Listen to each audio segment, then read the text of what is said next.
چوراہے پر دو چار بھکاری پھرتے ہوں، اس دیش کے ہر ایک حاکم کو سولی پہ چڑھانا لازم ہے۔ آج پھر جینے کو من کرتا ہے، کچھ کرنے کو من کرتا ہے۔ ہاں، آج پھر جینے کو من کرتا ہے، کچھ کرنے کو من کرتا ہے۔ وہ زلف کی گھنی چھاؤں، وہ آنچل کا لہرانا، پھر تھوڑا سا مسکا کے پھر آنکھ کا چرانا، کچھ کرنے کو من کرتا ہے۔ کاش میں لوٹا پاؤں ان ننھے ننھے ہاتھوں کو، کاش میں لوٹا پاؤں ان ننھے ننھے ہاتھوں کو۔ اب اینڈ آ گیا، آپ نے پوری اس کے بعد بولا۔ اچھا پہلے بول دیتے ان کا مطلب۔ جس دیش میں آٹے چینے کا بحران فلک تک جا پہنچے، جس دیش میں بجلی پانی کا فقدان حلق تک جا پہنچے، جس دیش کے ہر چوراہے پر دو چار بھکاری پھرتے ہوں، جس دیش میں روز جہازوں سے امدادی تھیلے گرتے ہوں، جس دیش میں غربت ماؤں سے بچے نہ لائی ہو، جس دیش میں دولت شرفا سے ناجائز کام کراتی ہو، جس دیش کے عہدے داروں سے عہدے نہ سنبھالے جاتے ہوں، جس دیش کے سادہ لو انسان وعدوں پر ہی ٹالے جاتے ہوں، اس دیش کے ہر ایک حاکم کو سولی پہ چڑھانا لازم ہے۔ جناب اسپیکر، آخر میں اتنا ہی کہوں گی کہ گزشتہ 3 سال میں حکمران طبقے کی کارکردگی دیکھ کے ایک چیز ثابت ہو گئی کہ یہ لوگ سر سے پاؤں تک ایک سلیکٹڈ جھوٹا مجسمہ ہے۔ پاکستان زندہ۔ اور جہاں میری بہن نے کچھ شعر پڑھے ہیں تو ایک 2-3 شعر میں جو میرے اپنے ہیں، تنقید بھی ہوتی ہے لیکن امید بھی دینی چاہیے، اور امید کیا ہے؟ وہ یہ ہے کہ ہاں آج پھر جینے کو من کرتا ہے، کچھ کرنے کو من کرتا ہے۔ ہاں آج پھر جینے کو من کرتا ہے، کچھ کرنے کو من کرتا ہے۔ وہ زلف کی گھنی چھاؤں، وہ آنچل کا لہرانا، پھر تھوڑا سا مسکا کے پھر آنکھ کا چرانا، پر ظلم کے اندھے ساحل میں بدحالی کے اس عالم میں، پر ظلم کے اندھے ساحل میں بدحالی کے اس عالم میں کچھ کرنے کو من کرتا ہے۔ کاش میں لوٹا پاؤں ان ننھے ننھے ہاتھوں کو، کاش میں لوٹا پاؤں ان ننھے ننھے ہاتھوں کو، وہ قلم کا پکڑنا اور مٹی کا کھلونا۔ ہاں میں کچھ کمزور سہی، ہاں میں کچھ لاچار سہی، ہاں میں کچھ کمزور سہی، ہاں میں کچھ لاچار سہی، پر دل تو میرا زندہ ہے اور کچھ کرنے کو من کرتا ہے۔ پاکستان زندہ باد، عمران خان پائندہ باد۔ 22 کروڑ عوام نے ہمیں اپنے مسائل کے حل کے لیے منتخب کیا ہے۔ میں نے اپنے حلقہ تاندیا والا کی مہنگائی میں پسی ہوئی عوام کے بارے میں سوچا کہ اب ان کی حالت کیا ہوگی، جنہوں نے یہ وعدے کیے تھے کہ اب کوئی ملک میں غریب نہیں رہے گا اور نہ کوئی بھوکا سوئے گا، لیکن جناب اسپیکر حقیقت اس کے بالکل برعکس ہے۔ آج بھی عوام غربت میں پس رہے ہیں۔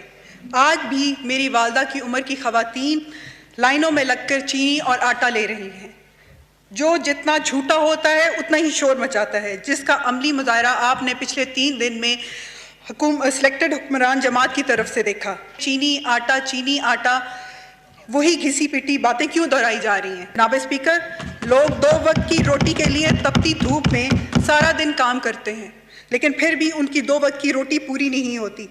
جناب اسپیکر، یہ نیا پاکستان نہیں، یہ مہنگا پاکستان ہے۔ پرانا پاکستان سستا پاکستان تھا، لوگ پیٹ بھر کے روٹی کھاتے تھے۔ 3 سال پہلے گردے کے مریضوں یا کینسر کے ان کو مفت ادویات ملتی تھی، جو کہ آج علاج اور ادویات کو ترستے ہیں۔ جناب اسپیکر، کوئی اتنا نالائق کیسے ہو سکتا ہے کہ بنی ہوئی بجلی بھی لوگوں کے گھروں تک نہ پہنچا سکے؟ یہ نالائقی نہیں تو اور کیا ہے؟ گندم پوری اور آٹا غائب۔ یہ چوری نہیں تو اور کیا ہے کہ گندا پورا اور چینی 100 کی۔ یہ نااہلی نہیں تو اور کیا ہے؟ بجلی پوری اور ملک میں لوڈ شیڈنگ۔ جناب اسپیکر، یہ سستا پاکستان مہنگا پاکستان بنا ان کی نالائکیوں سے، نااہلیوں سے، چوریوں سے اور ان کی بزداریوں سے۔ ماشان پیشرفت روان دي بچا خان اسپین و غروانی خدای خدمتگار بس پشتو نہیں جی، اردو میں بات کریں پلیز۔ اچھا جی، انگریزی اجازت ہے میڈم؟ انگریزی تو اچھا جی، انگریزی میں بات کریں۔ انگریزی میں تو آپ بات کریں گی، ہم تو پاکستان کے پڑھے لکھے لوگ ہیں، ٹاٹوں پہ بیٹھ کے پڑھے ہم، میں تو اردو میں بات کروں گا۔ جی شکر ہے وہ کہتے ہیں نا کہ نہیں کھیل اے داغ، نہیں کھیل اے داغ یاروں سے کہہ دو، نہیں کھیل اے داغ یاروں سے کہہ دو کہ آتی ہے اردو زباں آتے آتے۔ جی علی محمد خان صاحب۔ تل و پلار د میړنو سره زم وایم پښتون د پښتنو سره زم وای غیار چې د دوزخ اگین پشتو پلیز۔ سر یہ جو انہوں نے شہری سوال رحمان کیا ہے- صاحب 50% ہاؤس پٹھان ہے, دھیان سے. جی جی جی جی جی میں ان کو پنجابی میں بھی سنا سکتا ہوں کہ چل چلیں جی, اب اس کا جواب دیں پلیز. ستیا تیری داڑھی آیا بور, اگا نیچے اگا نیڑے آ گیا, پیچھا رہ گیا دور. یہ جناب قومی اسمبلی میں ہے, شعر و شاعری, ہنس کھیل مذاق اور قوم باہر جو ہے نا بربادی کا شکار. اچھا, یہ اسمبلی بھی عجیب ہی اسمبلی ہے.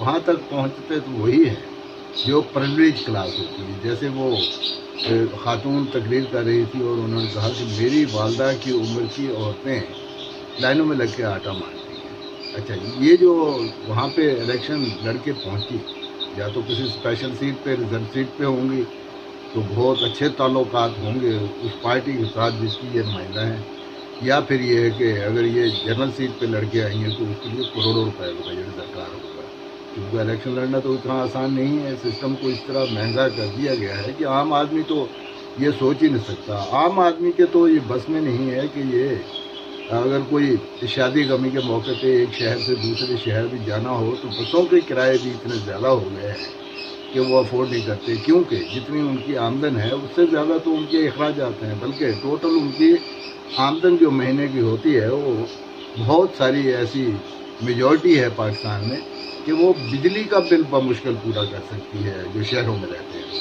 یہ جو کہا جا رہا تھا بجلی پوری لیکن لوڈ شیڈنگ کیوں نہ ہو, کہ کارخانے بند ہیں. اب جو کارخانے لگائے گئے صاحبال میں وہ کول پلانٹ تھے, یا وہ دوسرے جو LNG پہ جن کو چلایا جا رہا تھا کیونکہ گیس تو ختم ہو گئی تھی ملک میں, LNG امپورٹڈ, اتنا مہنگا فیول, اس پہ جو کارخانے چلائے جا رہے تھے اگر وہ چلاتے ہیں تو آئل اور گیس یعنی LNG یا پھر کوئلہ یہ امپورٹ کرنا پڑتا ہے. اپنے پاس ڈالر نہیں ہے, تو پھر اس کا کیا حل نکالا, انہیں یہ حل نکالا کہ ان کو بند رہنے دیں. یعنی وہ کارخانے بند ہیں لیکن کیپیسٹی پیمنٹ ان کو دینا پڑے گی. کیا ظلم ہے, کیا یہ پلاننگ ہے, یہ کس نے کیا؟ یہ نون لیگ اور پیپلز پارٹی کی حکومتوں نے کیا. اس وقت کیپیسٹی پیمنٹ کا یہ جو تھا معاملہ اس کو اس انداز میں ڈیزائن کیا گیا کہ آنے والے وقت میں یہ ملک گورنیبل نہ رہے. یہ 2 پارٹی سسٹم جو ہے نا جس میں اب باریاں بانٹی گئی تھی کہ ایک کا اقتدار پھر دوسرے کا اقتدار اور یہ باری لیتے رہے, انہوں نے بربادی کی پوری داستان رقم کر.